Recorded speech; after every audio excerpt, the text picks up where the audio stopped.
നമസ്കാരം. എന്താ ഞാൻ പറയണ്ടേ? ചേട്ടന് സന്തോഷം പറയാം. ഈ സുമതി വളവിനെ പറ്റിയിട്ട് എന്താണ് എല്ലാവരും എക്സ്പെക്ട് ചെയ്യേണ്ടത് എന്നുള്ളത് പറയാം. Thank you.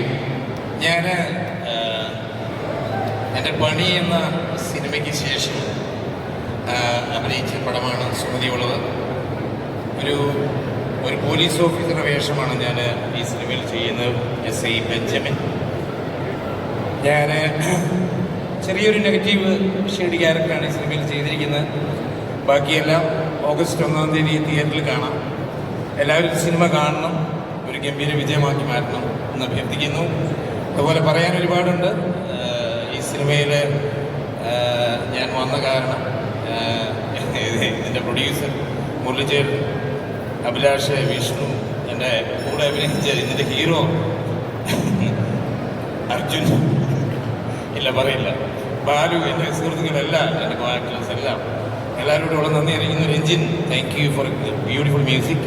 എല്ലാവരോടും ഉള്ള നന്ദി അറിയിക്കുന്നു. ശേഷം സ്ക്രീനിൽ. Thank you.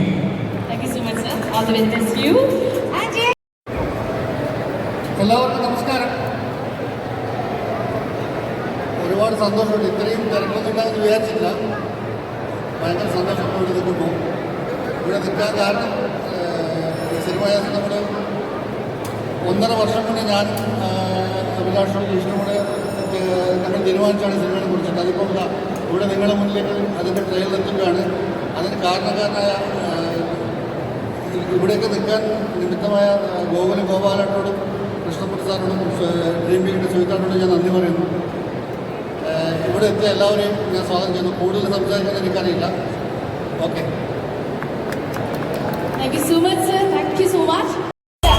കൊച്ചിക്കാര് ഏറ്റവും മനസ്സറിഞ്ഞ് നൽകുന്നതാണ്. Sorry that I am using my left hand. So yes, hello.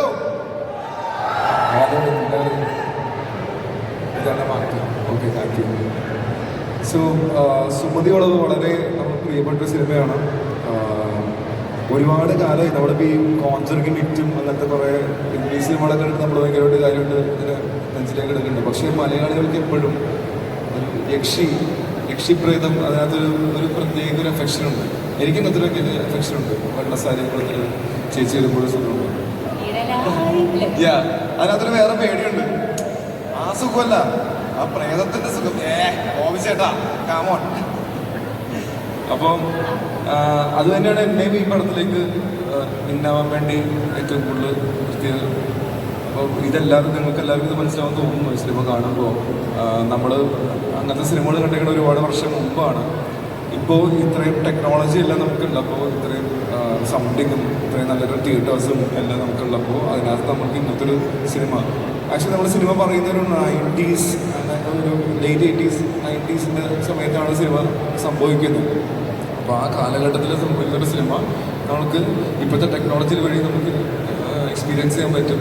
അത്രയും രസമായിട്ട് ഇതിനകത്ത് വർക്ക് ചെയ്തിട്ടുണ്ട്. ഇതിൻ്റെ സൗണ്ടിങ്ങിലായാലും സിനിമോട്ടോഗ്രഫി ചെയ്തേക്കുന്നത് നമ്മുടെ രാക്ഷസനൊക്കെ ചെയ്തേക്കണ ശങ്കർ സാറാണ്. അപ്പോൾ അത്രയും രസമായിട്ടുള്ള ഫിലിം മേക്കിംഗ് ഉണ്ട്, നല്ല രസമുള്ള സൗണ്ടിങ് ഉണ്ട്. അപ്പോൾ എല്ലാവർക്കും എൻജോയ് ചെയ്യാൻ പറ്റുന്ന ഒരു അടിപൊളി സിനിമ തന്നെ ആയിരിക്കും സുമതി വളവ്. എല്ലാവരും ഓഗസ്റ്റ് 1-ാം തീയതിയാണ് പടം റിലീസ്. എന്തായാലും പോയി കാണണം. Thank you.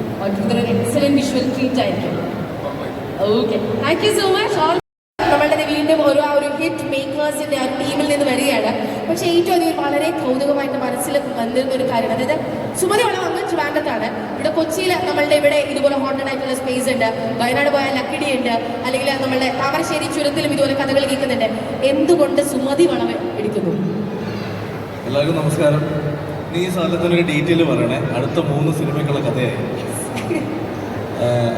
First of all, ചെറുപ്പം മുതലേ കേട്ടിട്ടുള്ളൊരു പേരാണ് സുമതി വളവ്. പണ്ട് ഒരുപാട് കേട്ടിട്ടുണ്ട് ഇങ്ങനെ വളവിനെ പറ്റിയും ആ വളവിൽ ഒളിഞ്ഞിരിക്കുന്ന യക്ഷിയെ പറ്റിയും ആ വളവ് വഴി യാത്ര ചെയ്യുമ്പോൾ കിട്ടുന്ന എക്സ്പീരിയൻസിനെ പറ്റിയൊക്കെ. അപ്പം അങ്ങനെ ഒരു എക്സ്പീരിയൻസ് തിയേറ്ററിൽ കൊടുത്താൽ നന്നാവുമെന്ന ഏകദേശം ഒരു 6 വർഷം മുന്നേ ഒരു ആഗ്രഹം തോന്നി. അന്ന് ആ ആഗ്രഹം ഞാൻ വിഷ്ണുവിനോട് പറഞ്ഞിട്ടുണ്ടായിരുന്നു. കുറച്ച് അഖിൽ പറഞ്ഞ സത്യമാണ്. പണ്ട് അഖിൽ വന്ന് സിനിമയ്ക്ക് വേണ്ടി ട്രൈ ചെയ്ത സമയത്ത് ഞങ്ങളിങ്ങനെ ഡിസ്കസ് ചെയ്തിട്ടുണ്ട്. ഇന്നൊരു 6 വർഷത്തിന് ശേഷം ഇപ്പം ആ സിനിമ ചെയ്യാൻ പറ്റുകയും ഇവിടെ ഇത്രയും വലിയൊരു ക്രൗഡിനെ മുന്നിൽ അതിൻ്റെ ട്രെയിലർ കാണിക്കാൻ പറ്റുമ്പോഴും സത്യത്തിൽ ഭയങ്കര അഭിമാനം തോന്നുന്നുണ്ട്. അപ്പോൾ ഭയങ്കര സന്തോഷം തോന്നുന്നുണ്ട്. അതിന് കാരണം ഞാൻ മാത്രമല്ല, എനിക്കൊപ്പം ആ സ്വപ്നം എൻ്റെ കൂടെ കൊണ്ടുവന്ന, അല്ലെങ്കിൽ എൻ്റെ ഒപ്പം യാത്ര ചെയ്ത വിഷ്ണു. മാളികപ്പുറം ചെയ്യുന്നതിന് മുന്നേ ഒരുപക്ഷെ ഞങ്ങൾ ചെയ്യേണ്ട സിനിമയാണിത്. പക്ഷേ ഈ സിനിമ ഒരു വലിയ മുതൽ മുടക്കിൽ ചെയ്യണമെന്നുള്ളതുകൊണ്ടും അന്ന് ഞങ്ങളെ വിശ്വസിച്ച് അത്രയും പൈസ മുടക്കാൻ പ്രൊഡ്യൂസേഴ്സ് തയ്യാറാവാത്തൊരവസ്ഥയുണ്ട്. കാരണം അന്ന് ഞങ്ങൾ സിനിമ പ്രൂവ് ചെയ്തിട്ടില്ല, സിനിമ ചെയ്തിട്ടില്ല. പിന്നെ മാളികപ്പുറത്തിന് ശേഷം ഈ ഒരു സിനിമ ചെയ്യാൻ തീരുമാനിക്കുമ്പോൾ അന്നൊരു 4 കോടി 5 കോടിയൊക്കെ ചെയ്യാൻ തീരുമാനിച്ച സിനിമ ഇതൊരു 15 കോടി രൂപ ബഡ്ജറ്റിലേക്ക് എത്തിയപ്പോൾ തീർച്ചയായിട്ടും ഞങ്ങളെ വിശ്വസിച്ച് വന്ന മുരളിച്ചേട്ടനോട് നന്ദി പറയുന്നു. ഒപ്പം ഞങ്ങളൊപ്പം എത്തിയ തിങ്ക് സ്റ്റുഡിയോസിനും, അതേപോലെ ഈ സിനിമ കണ്ട് ഈ സിനിമയ്ക്ക് ഞാനുണ്ട് കൂടെ എന്ന് ഞങ്ങൾക്ക് വാക്ക് തന്ന ഗോകുലം ഗോപാലൻ സാറിനോടും അതിന് കാരണക്കാരായ കൃഷ്ണമൂർത്തി ചേട്ടനോടും സുഹിച്ചേട്ടനോടും ഒക്കെ ഈ ഒരു അവസരത്തിൽ നന്ദി പറയുകയാണ്.